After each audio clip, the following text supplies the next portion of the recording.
कार्यक्रम यीशु बचाता है में पुनः हम आपका बहुत बहुत स्वागत करते हैं कि आप काफ़ी समय से आप हमारे साथ इस कार्यक्रम के माध्यम से जुड़े हुए हैं।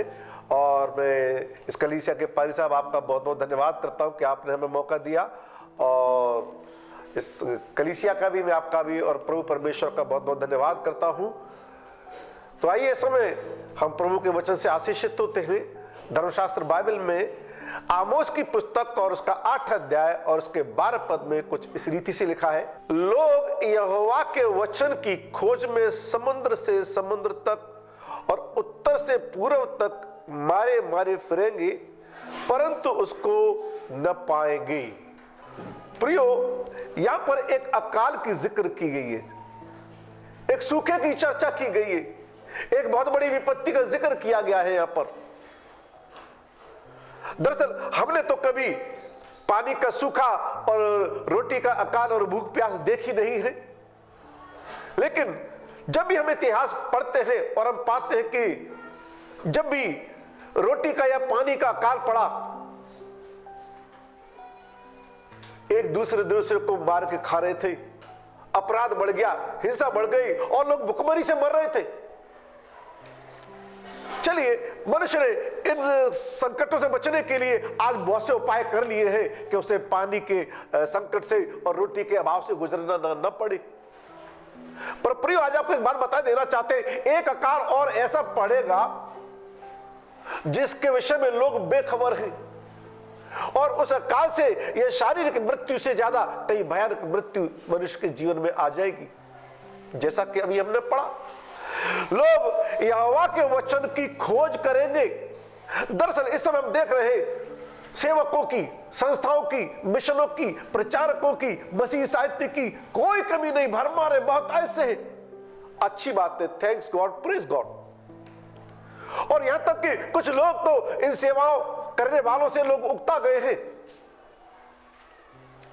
लेकिन प्रियो, आपको बता देना चाहते हैं कि आने वाले समय में एक ऐसा समय आएगा, आप पादरी साहब को ढूंढेंगे, मसीह पत्रिका कहीं मिल जाए, बाइबल मिल जाए, कोई कलीसिया मिल जाए, जैसा भी हमने बाइबल में पढ़ा कि लोग समुद्र से समुद्र तक और उत्तर से पूर्व तक मारे मारे फिरेंगे। कोई हमें प्रभु का वचन सुना दे, कोई प्रभु के वचन से हमें बातें करे।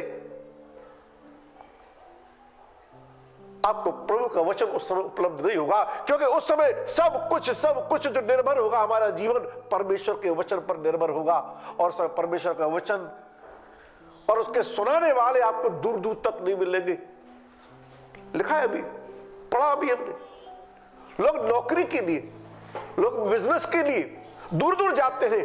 परमेश्वर के वचन को आज पाने के लोगों के अंदर वो भूख और प्यास नहीं है। लेकिन प्रिय, आपको बता देना चाहते हैं कि इससे पहले कि वो घड़ी और वो समय और दिन आए,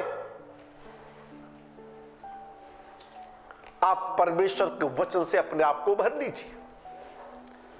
जैसे कि जब सांसारिक अकाल, जब अन्न का अकाल पड़ता है, तो लोग, समझदार लोग होते हैं, उसको समय से पहले अपने पास संचय कर लेते हैं, ताकि अकाल के समय में उन्हें उस अकाल के कारण से मरी का सामना न करना पड़े। इसी में अब उसकी पुस्तक जो अभी हमने पढ़ा 8 अध्याय, उसके ऊपर 11 पद में लिखा है, परमेश्वर यहोवा की यह वाणी है, देखो ऐसे दिन आते हैं कि जब मैं इस देश में महंगी करूंगा, उसमें न तो अन्न की भूख और न पानी की प्यास होगी, परंतु यहोवा के वचनों के सुनने ही की भूख और प्यास होगी।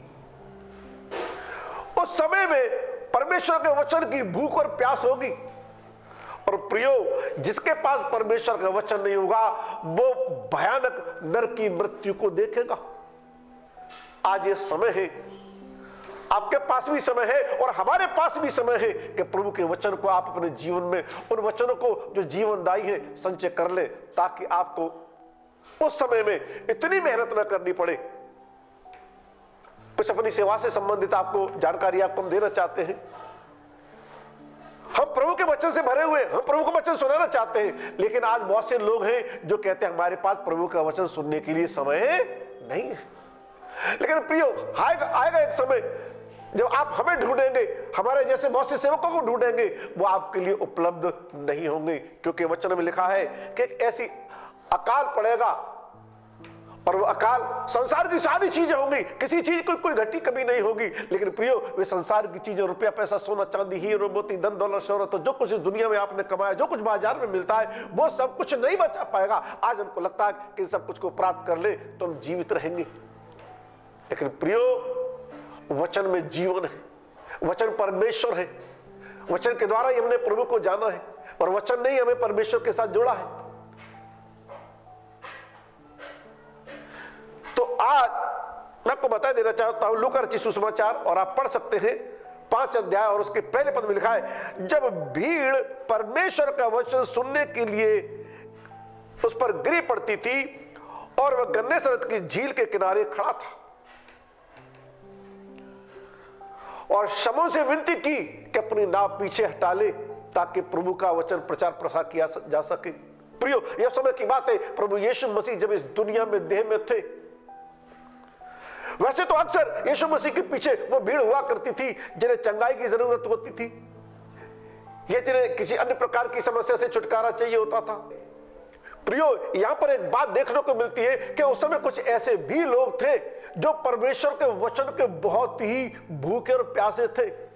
उन्हें चंगाई की आवश्यकता नहीं थी, वो बाद में आशीषों की नहीं थी और किसी दूसरे तीसरे बात की नहीं थी, परंतु वास्तव में लोग परमेश्वर के वचन के भूखे और प्यासे थे। बड़ा प्रमुख पद है, ध्यान से सुनिए मेहरबानी से आप। मत्ती रचित सुसमाचार और उसके 5 अध्याय के 6 पद में कुछ इस रीति से लिखा है, धन्य वे जो धर्म के भूखे और प्यासे हैं, क्योंकि वे तृप्त किए जाएंगे। प्रियो, आज परमेश्वर का वचन बहुतायत से, अधिकाई से है, और आज लोगों के पास उसके लिए समय नहीं है। ध्यान दीजिए मेहरबानी से आप।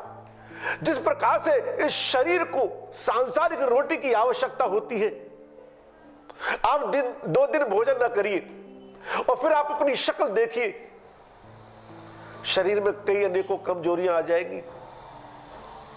जिस प्रकार से शरीर को सांसारिक रोटी की आवश्यकता होती है, ऐसे ही हमारी आत्मा को भी परमेश्वर के वचन की आवश्यकता होती है। यूहन्ना रचित सुसमाचार में और लिखा एक जगह कि प्रभु यीशु मसीह ने कहा, जीवन की रोटी मैं हूं, जो मुझे खाएगा वो कभी भूखा और प्यासा ना होगा। आने वाले समय में ऐसा समय, ऐसी घड़ी से पहले आए, आज प्रभु के वचन के प्रति आपके मन में भूख और प्यास होनी चाहिए। मैं फिर से आपका ध्यान उस भीड़ की ओर आकर्षित करना चाहूंगा। उनके पास भी जिम्मेवारियां थी, उनके पास भी बहुत से काम थे, लेकिन वो सब कुछ अपने तमाम कामों को छोड़कर प्रभु यीशु मसीह का वचन सुनने के लिए। और प्रियो, प्रमुख बात एक और है, जिस तरह से आज हमारी आत्मिक सभाएं होती हैं, कन्वेंशन होती है, मीटिंग होती है, इंतजाम किया जाता है, लोगों को सूचनाएं दी जाती है, फिर भी उतने लोग नहीं पहुंचते हैं। बैठने का बढ़िया इंतजाम होता है, लेकिन जैसा भी हमने पढ़ा लूका रचित सुसमाचार उसके 5 अध्याय के पहले पद में, वहां पर लोग जमीन पर बैठकर प्रभु का वचन सुनते थे। कोई उनके लिए कोई सुख सुविधा उपलब्ध नहीं कराई जाती थी, लेकिन वास्तव में जिनके अंदर वचन की भूख और प्यास रहती है, इसका मतलब उनकी आत्मा उनके जीवन में कार्य कर रही है। अन्यथा जैसा भी हमने पढ़ा उसकी पुस्तक में, आने वाले समय में ऐसा समय आएगा कि लोग समुद्र से समुद्र और पूर्व से उत्तर तक, उत्तर से पूर्व तक मारे मारे फिरेंगे, और उसके बावजूद भी उन्हें उस वचन को उपलब्ध नहीं हो पाएगा उनके लिए, और वो उनके लिए नाश का कारण बन जाएगा। शारीरिक अगर आपका हाजमा सही नहीं तो कितनी दुर्बलता होती है, ऐसे आपका आत्मिक हाजमा भी सही होना चाहिए। आपको लगना चाहिए कि मेरे जीवन में परमेश्वर के वचन की आवश्यकता है। कोई बहानेबाजी नहीं, कोई आलसबाजी नहीं होनी चाहिए, क्योंकि परमेश्वर के वचन के न होने से हमारे जीवन में अनेकों समस्या आती है। मेरा बहुत ही अच्छा पसंदीदा पद है, आप पढ़ सकते हैं, मेहरबानी से आप अपनी बाइबल में देख लीजिए। मत्ती रचित सुसमाचार और उसका 4 अध्याय उसके 4 पद में लिखा है, यीशु ने उत्तर दिया, लिखा है, मनुष्य केवल रोटी ही से नहीं परंतु हर एक उस वचन से जो परमेश्वर के मुख से निकलता है जीवित रहेगा। ये जो अनाज की, जो गेहूं की रोटी है हम जिसे खाते हैं प्रियो, उसका लाभ हमारे शरीर में केवल 4 घंटे रहता है। 4 घंटे के बाद फिर भूख लगने लगती है, और इसे कितना भी खा ले फिर भी लोग एक दिन मरेंगे। और हम देखते हैं कि लोग नाशवान रोटी के लिए, नाशवान भोजन के लिए कितना परिश्रम करते हैं, कितनी यात्राएं करते हैं, 8 घंटे काम करते हैं, तब जाके नाशवान हमको भोजन प्राप्त होता है। और इसके लिए लोग इतनी मेहनत करते हैं। लेकिन जो जीवन का भोजन है, जो जीवन की रोटी है, ईश्वर उत्तर दिया। पता क्या हुआ? ये कब प्रभु यीशु मसीह ने बात कही? जब यीशु मसीह की परीक्षा शैतान ने जब जंगल में की। वास्तव में यीशु मसीह को भूख लगी। शैतान ने कहा इन पत्थरों से कह के रोटियां बन जाए। सच है, यीशु मसीह कहते तो रोटियां बन जाती। लेकिन प्रियो, प्रभु यीशु मसीह ने वहां पर वचन की प्राथमिकता को बताया कि मनुष्य केवल रोटी ही से नहीं, परंतु परमेश्वर के मुख से जो वचन निकलता है उससे जीवित रहेगा। प्रियो, जबकि अब लोगों की जुबान से इस बात को उल्टा सुनते हैं। अरे भाई, पेट के लिए, रोटी के लिए सब कुछ करना पड़ता है, सब कुछ करना पड़ता है। सच में सब कुछ लोग करते हैं, जबकि उसको कितना भी हम प्राप्त कर ले, कितना भी संचय कर ले, कितना भी खा ले, वो हमारे लिए जीवन का कारण नहीं बनेगी। और यीशु मसीह कहते हैं कि मनुष्य केवल रोटी ही से नहीं, परंतु उस वचन से जो परमेश्वर के मुख से निकलता है जीवित रहेगा। यहां पर जीवित रहने के सत्य को, जीवित रहने के रहस्य को छिपा कर नहीं रखा है। प्रभु यीशु मसीह ने स्पष्ट कर दिया, यदि जीवित रहना चाहते हैं तो प्रभु के वचन को अधिकाई से, बहुतायत से आप अपने जीवन में संचय कर ले, ताकि आने वाले समय में जब अकाल हो तो आपको समुद्र से समुद्र, उत्तर से पूर्व, पश्चिम आपको भागना दौड़ना और उसकी खोज करना ना पड़े, परंतु प्रभु के वचन की बहुतायत आपके जीवन में आपके कल्याण का कारण बनती रहे। प्रभु कहते हैं कि वो जीवित रहेगा। हम सब जीवित रहना चाहते हैं, कोई मरना नहीं चाहता। हम सब उस अनंत जीवन को प्राप्त करना चाहते हैं। और मजे की बात तो यह है कि हमारे पास उसका साधन, हमारे पास माध्यम और वो जरिया सब कुछ उपलब्ध है, और वो है प्रभु का वचन।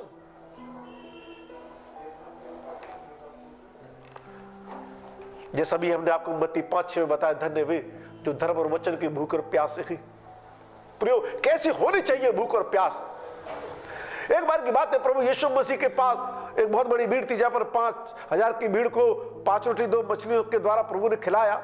वो एक बच्चे का जिक्र है। एक बच्चे के पास, एक लड़के के पास 5 रोटी और 2 मछली थी। आपने बहुत बार अपने पारी साहब के द्वारा यह संदेश सुना होगा कि वो बच्चा, उसे 3 दिन तक भूख नहीं लगी। बड़े तो बड़े, तब प्रभु यीशु मसीह ने उनके लिए भोजन, सांसारिक भोजन का इंतजाम किया कि देखो ये 3 दिन से प्रभु का वचन सुन रहे हैं, ये भूखे होंगे। उस बच्चे को भूख नहीं लगी, और 3 दिन से जितनी भीड़ थी, किसी ने ये बात नहीं कहा हमें पानी की, सांसारिक पानी की, सांसारिक रोटी की भूख और प्यास लगी है। क्योंकि सचमुच में उस समय प्रभु के वचन का प्रचार प्रसार जिस रीति से हो रहा था, उनकी आत्माओं को आवश्यकता थी। प्रियो, आज आप प्रभु का वचन सुनते हैं, अपनी कलीसिया में, आप अपने चर्च में जाते हैं, क्या सच में वो वचन आप लेकर आते हैं? मैं थोड़ा सा सुझाव आज आपको देना चाहता हूं। प्रभु का वचन सुनते हैं, लेकिन जीवन में प्रभु का वचन दिखाई नहीं देता। आप अनेकों प्रश्न करते हो और इसका कारण आपकी समझ में नहीं आता। आपका चर्च बहुत अच्छा है, आपके पादरी साहब बहुत अच्छे, और प्रभु का वचन तो बहुत अच्छा है ही, लेकिन फिर हमारे जीवन में परमेश्वर के वचन का प्रभाव नहीं आ रहा। तो उसकी वजह मैं आपको बता देना चाहता हूं, और बाइबल से ही उसकी वजह। 4 प्रकार के लोग होते हैं, और जिसको कि 4 प्रकार की भूमि के विषय में बताया गया है। मार्ग के किनारे, झाड़ियों में, पथरीली भूमि और उपजाऊ। इस 4 प्रकार के लोग होते हैं। वचन तो प्रभु का चारों जगह पहुंचाया जाता है, लेकिन जो झाड़ियों में बोया गया, लिखा है वो संसार की चिंता, धन का धोखा और बहुत सी बातों के कारण से प्रभु का वचन उनके जीवन में बढ़ नहीं पाता। मार्ग के किनारे में है, जो उत्साह में, शुरुआत में, जल्दीबाजी में तो स्वीकार कर लेते हैं, लेकिन फिर कुछ दिनों के बाद प्रभु के वचन को छोड़ते जो त्याग देते हैं।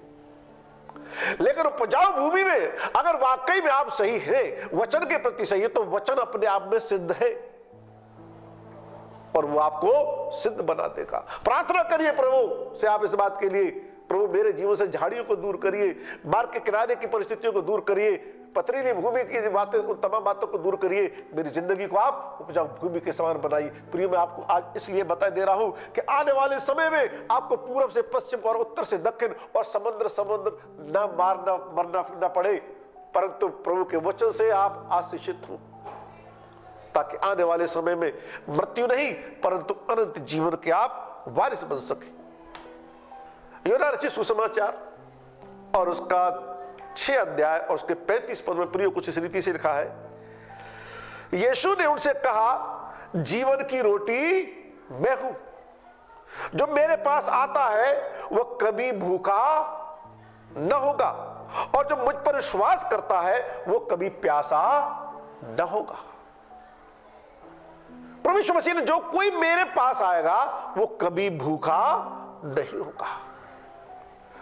स्पष्ट यहां पर जीवित वचन की बात कही गई है। प्रभु यीशु मसीह के पास आप आते रहिए, प्रतिदिन आइए, रविवार का एक दिन काफी नहीं है, और उसके वचन को अपने हृदय में अधिकाई और बहुतायत से भर दीजिए,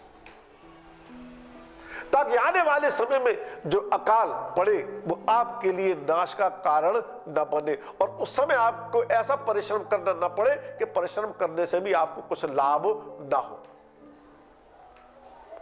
जो मेरे पास आएगा वो कभी भूखा ना होगा, और जो मुझ पर विश्वास करता है वो कभी प्यासा ना होगा। प्रिय, आप बाइबल के पढ़ने वाले आप अच्छी तरह जानते हैं, प्रभु यीशु मसीह का जीवन का जल मैं हूं, जो मुझ में से पिएगा वो तो तृप्त होगा, शुद्ध होगा ही, उसमें से भी एक सौदा फूट निकलेगा और वो बहुतों के लिए तृप्ति का कारण बनेगा, वो बहुतों को उस अकाल से बचाने का कारण बन जाएगा। प्रियो, आपके पास संसार का सब कुछ, आपके पास संसार का सब कुछ है, क्या प्रभु का वचन आपके पास है? अभी आपको इसकी उपयोगिता, अभी आपका इसका मूल्य, अभी इस समय आपका महत्व समझ में नहीं आ रहा है, लेकिन प्रियो, आएगा उस दिन जब इस दुनिया में परमेश्वर के वचन का काल पड़ जाएगा। भजन संहिता में दाऊद एक बड़ी प्यारी सी बात कहता है कि मैंने तेरे वचन को अपने हृदय में रख छोड़ा है, मैंने तेरे वचन को अपने हृदय में रख छोड़ा है कि तेरे विरुद्ध पाप न करूं। किसी को मत बताइए, सच आप अपने आप से बात करिए, आपके हृदय में आज क्या भरा हुआ है? बहुत से लोग जिनके हृदय में डाह, ईर्ष्या, फूट, विधर्म, लीला क्रीड़ा, मतवालापन और संसार के तमाम काम भरे हुए हैं। परमेश्वर के वचन की आवश्यकता नहीं है। प्रियो, जब न्याय होगा तब होगा, लेकिन उनका परिणाम अच्छा नहीं है।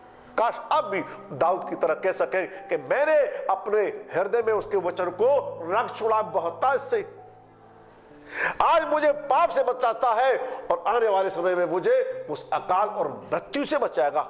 और प्रभु का वचन जो आपने अपने हृदय में यदि रख छोड़ा है, आज सब कुछ मुफ्त में उपलब्ध है, आपको स्वीकार करने की आवश्यकता है। मेहरबानी से आप अपनी बाइबल में पद देख लीजिए, बहुत ही अच्छा पद है, कुलुस्सियों की पुस्तक और उसका 3 अध्याय और उसका 16 पद। यहां पर कुछ इस रीति से लिखा है, मसीह के वचन को अपने हृदय में अधिकाई से बसने दो। प्रभु के वचन को अपने हृदय में अधिकाई से, थोड़ा बहुत नहीं, जितना ज्यादा से ज्यादा आपको आत्मिक सभाओं में, उपवास की प्रार्थनाओं में, कलीसियाई आराधनाओं में, घरेलू प्रार्थनाओं में, परिवार की प्रार्थनाओं में, व्यक्तिगत प्रार्थनाओं में, जहां भी आपको वचन का मौका मिले, आप अपने हृदय में परमेश्वर के वचन को अधिकाई से बसने दें, भर ले। हो सकता है कि संसार की बहुत सी चीजों से हम वंचित रह जाए, कोई फर्क नहीं पड़ेगा। प्रियो, बाइबल में एक धनवान का जिक्र है, प्रभु यीशु मसीह के पास आकर कहता है मेरे पास सब कुछ, अपने आप से कहता है आए मेरी जान खा पी ऐश कर, तेरे पास तो बहुत वर्षों के लिए धन है। वो दुनिया के सांसारिक अकाल से तो लड़ने की उसके पास सब कुछ व्यवस्था है, लेकिन प्रभु यीशु मसीह कहते हैं मूर्ख, अगर तेरा प्राण तुझसे ले लिया जाए तो तू कहां होगा? उसके पास जीवन का वचन नहीं है प्रभु, उसके पास जीवन का वचन नहीं है। आपकी दशा कहीं उस धनवान के समान ना हो कि संसार का सब कुछ तो प्राप्त कर लिया, लेकिन जो जीवन का वचन नहीं रहा, तो फिर उस जीवन की जिसके विषय में चर्चा यीशु मसीह ने की है, उस जीवन को प्राप्त नहीं कर पाए तो सब कुछ व्यर्थ व्यर्थ और व्यर्थ ही व्यर्थ हो जाएगा। मसीह के वचन को अपने हृदय में अधिकाई से बसने दो। प्रियो, प्रभु के वचन का मतलब है प्रभु यीशु मसीह की उपस्थिति आपके अंदर होना, और आपको पाप से लड़ने की आवश्यकता नहीं पड़ेगी। जैसा कि अभी हमने पढ़ा कि दाऊद कहता कि मैंने तेरे वचन को अपने हृदय में रख छोड़ा कि तेरे विरुद्ध पाप ना करूं। प्रभु के वचन में वो सामर्थ्य है। जैसा यूहन्ना रचित सुसमाचार उसके पहले अध्याय हम पहले पद पे पाते हैं कि आदि में वचन था, वचन परमेश्वर के साथ था, वचन देहधारी हुआ। प्रियो, जब प्रभु का वचन जब आपके अंदर होगा तो सचमुच वो देहधारी होकर आपके अंदर कार्य करेगा, आपको पाप का मुकाबला करने की आपको शक्ति देगा, गलत निर्णय से बचाएगा, गलत बातों से बचाएगा। हमने प्रभु यीशु मसीह को इस दुनिया में देह में और इन आंखों से नहीं देखा, लेकिन हमारी ये समस्या नहीं है। प्रभु कहता धन्य वे जो बगैर देखे विश्वास करते हैं। हमने इस वचन के द्वारा प्रभु को जाना और पाया है। उसकी एक एक बात पर जो यीशु मसीह ने कही वो विश्वास के काबिल है और ग्रहण करने के काबिल, अपनाने के लायक है। प्रियो, वचन हर परिस्थिति में हमारी आवश्यकता पूरी करता है। लिखा है प्रभु के वचन पाते हैं वचन की तलवार और विश्वास की ढाल। बहुत सी चीजें इस दुनिया में जो दुष्ट ने हमें नाश करने के लिए तैयार कर रखी है, लेकिन यदि प्रभु का वचन आपके पास तलवार के रूप में नहीं है तो आप पराजित हो जाएंगे। प्रभु का वचन हमारे उद्धार का कारण है। प्रभु का वचन प्रभु के साथ संगति का कारण है। प्रभु का वचन हमें उस अकाल से बचाने का कारण है। प्रभु के वचन के द्वारा हम प्रभु के साथ संगति कर पाते हैं और प्रभु के वचनों के द्वारा हम अच्छे निर्णय ले पाते हैं। प्रभु के वचन के द्वारा हम बहुत ज्ञानी हो जाते, बुद्धिमान हो जाते, समझदार हो जाते हैं। मैं बहुत थोड़ी शब्दों में आज यही कहूंगा, सब कुछ संसार का यदि आपके पास है, यदि आपके हृदय में प्रभु का वचन वास नहीं करता, आने वाला कल अच्छा नहीं है। हाँ, तो जब ही हमने आखिर में एक पद पढ़ा कुलसियों उसके 3:16 में, मसीह के वचन को, किसके वचन को? प्रिय, बहुत कुछ है इसके अंदर। खास तौर से जो बात मसीह ने कही है उसे अपने हृदय में अधिकाई से बसने दो। आपको अपने जीवन की चिंता फिक्र करने की आवश्यकता नहीं पड़ेगी, परंतु प्रभु का वचन आपको संभालेगा। आप चाहते परमेश्वर आपसे बात करे, आज कैसे बात करेगा? आज भी परमेश्वर इस वचन के द्वारा आपसे बात करना चाहता है। संसार का सब कुछ हमने प्राप्त कर लिया है, सब कुछ जुटा लिया है, लेकिन वो वचन जो हमारे लिए जीवन का कारण है, मत बोला करिए मेरे पास समय नहीं है, मैं बड़ा व्यस्त हूं। प्रियो, यदि प्रभु ने कह दिया कि मेरे पास समय नहीं है, मैं व्यस्त हूं, और उस वचन से आप वंचित हो गए, तो सब कुछ जीवन व्यर्थ हो जाएगा। इसलिए मसीह के वचन को अपने हृदय में अधिकाई से बसने दो। और जब प्रभु का वचन आपके हृदय में अधिकाई से जब बसेगा तो प्रियो, ये कहने की आवश्यकता नहीं पड़ेगी और आप कैसे और आपके हृदय की हालत कैसी है, क्योंकि जब प्रभु आपके हृदय में वास करेंगे तो आपका हृदय आनंदित रहेगा, आपका हृदय स्वस्थ रहेगा। और दूसरी बड़ी और बड़ी प्रमुख बात एक और है कि जब हृदय में प्रभु का वचन वास करेगा, वह दुष्ट के विचार, दुष्ट के कार्य, दुष्ट की जो कुछ नीतियां हैं वह आपके हृदय के आसपास भटक नहीं सकती। अन्यथा जैसे सांसारिक जितने भी अकाल पड़ते हैं, लोग मरी का और तमाम विपत्तियों और समस्याओं का शिकार होते हैं, ऐसे ही आने वाले समय में, क्योंकि जैसा भी हमने आमोस की पुस्तक उसके 8:12 में पढ़ा, लोग समुद्र से समुद्र और उत्तर से पूरब तक मारे मारे फिरेंगे और फिर भी उसको प्राप्त नहीं करेंगे। आज प्रभु का वचन बहुतायत से हमारी कलीसिया में, हमारे पादरी साहब के पास और आपके पास भी, आपके घर में है, लेकिन आप इसका इस्तेमाल किया करिए। आप एक समय निर्धारित करिए, निश्चित करिए, प्रभु आपसे बातें करना चाहता है। आपकी दिनचर्या में नहाने का, खाने का, मिलने का, परिवार का, समाज का, दुनिया का, सबके लिए समय है, लेकिन प्रियो परमेश्वर के वचन के लिए भी एक समय निर्धारित करिए, ताकि आपके शारीरिक जीवन के साथ साथ आपका आत्मिक जीवन मजबूत, सुरक्षित और आशीषित हो सके। प्रभु आपको बहुत से आशीष दे। आइए प्रार्थना करें। दयालु अनुग्रहकारी प्रेमी पिता परमेश्वर, आप प्रभु हैं, राजाओं के राजा हैं, सर्वशक्तिमान हैं। प्रभु, न केवल आप हमारे शरीर की परंतु आप हमारी आत्माओं की सुधि रखते हैं और आत्मा से प्यार करते हैं। आप नहीं चाहते कि हमारी आत्मा नरक की आग में डाली जाए, और आने वाले समय में उस भयानक अकाल से जो वचन का अकाल पड़ेगा, प्रभु हमारी मदद करें। आज हमारे पास समय है, वचन आज बहुतायत से है। मसीह के वचन को अपने हृदय में अधिकाई से बसने दें, और इतना बसने दे कि हम लोगों के लिए भी कल्याण का कारण बन जाए। प्रभु हमारी मदद करें कि जैसे हमारा शारीरिक हाजमा सही है, वैसे हमारा आत्मिक हाजमा भी सही रहना चाहिए। वचन को हम दिन प्रतिदिन अधिकाई से अपने जीवन में स्वीकार करें। किसी भी आपके वचन पर संदेह न करें, विवाद न करें, क्योंकि आपका वचन जीवनदायी और सत्य।